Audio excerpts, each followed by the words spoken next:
Mon nom est Édouard Pignot. Je suis enseignant-chercheur en psychologie organisationnelle à l'EMLV. Dans cette vidéo, je vais vous présenter une expérience d'innovation pédagogique qui a eu lieu avec des étudiants du programme Digital International Business. Alors, cette expérience consiste à exposer des étudiants à des casques de réalité virtuelle.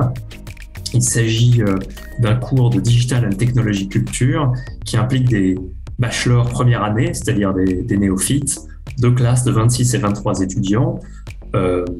Pour rappel, Digital International Business est un programme hybride qui réunit les atouts de l'EMLV, notamment les compétences en marketing digital et la dimension internationale, et de l'IM, l'Institut d'Internet et du Multimédia, qui a une forte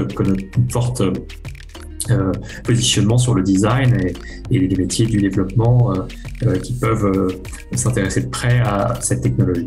Les étudiants sont donc issus de la génération Z, sont des digital natives. Ils ont grandi avec les jeux vidéo et les réseaux sociaux. Bien que c'était une surprise, beaucoup d'entre eux n'avaient jamais utilisé des casques de réalité virtuelle, une majorité d'entre eux. Deux types de technologies immersives ont été utilisées pendant l'expérience. La première, c'était la réalité virtuelle, c'est-à-dire un monde entièrement en 3D, conçu de toutes pièces par ordinateur, comme un jeu vidéo.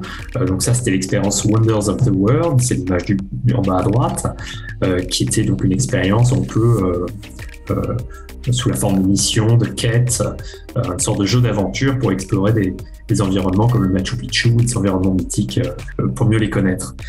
Enfin, la vidéo 360, c'est la deuxième expérience. C'était une expérience beaucoup plus réaliste sous la forme d'une visite de la Station spatiale internationale, où cette fois-ci, on a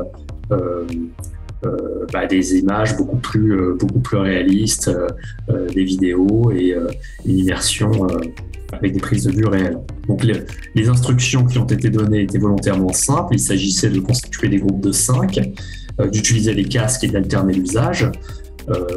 Et lorsque on n'utilise pas le casque, on prend des notes pour exprimer son ressenti sur l'expérience, les avantages et les limitations de la technologie, notamment en termes d'ergonomie, comme les questions de désorientation par exemple. Il s'agissait ensuite, dans un deuxième temps, donc l'expérience a duré 1 heure, d'abord 20 minutes d'introduction puis 1 heure d'expérimentation des casques, et après les cours, sous forme de travail de groupe, de réfléchir à une proposition de valeur, autrement dit un condensé d'un business model à partir du casque Oculus pour envisager les solutions que la réalité virtuelle pourrait apporter aux consommateurs. Quels produits, quels services pourraient dériver de l'utilisation de casques virtuels. Comme vous pouvez le voir, l'utilisation s'est faite dans des salles équipées de sièges Steelcase qui présentent l'avantage de permettre une rotation en 360 degrés qui permet donc aux étudiants de regarder ce qui se passe derrière eux, ce qui est très utile lorsqu'on a des casques de réalité virtuelle. Pendant ce temps, d'autres étudiants prenaient des notes pendant que leurs camarades exploitaient les potentialités du casque. Les implications pour la recherche sont possibles et tout à fait font partie de ce projet puisqu'il y a des journaux, notamment le Academy of Management Learning and Education qui est 4 stars à la ABS List ou le Management Learning qui est classé 3 à la ABS List. Ce sont des journaux entièrement dédiés à l'apprentissage dans les écoles de management et à la pédagogie.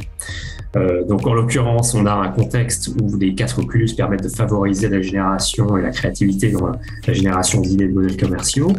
On collecte des données par l'observation participante ethnographique, l'auto-évaluation à travers les rapports des étudiants, donc vous avez un échantillon dans les appendices, et les entretiens ciblés avec des étudiants motivés qui pourraient enrichir les données. S'agirait d'analyser ces données à travers une approche phénoménologique ou psychodynamique qui permet d'étudier le lien entre les émotions et l'apprentissage. Donc les contributions sont doubles. Quelle est la relation entre les émotions et l'apprentissage au travail?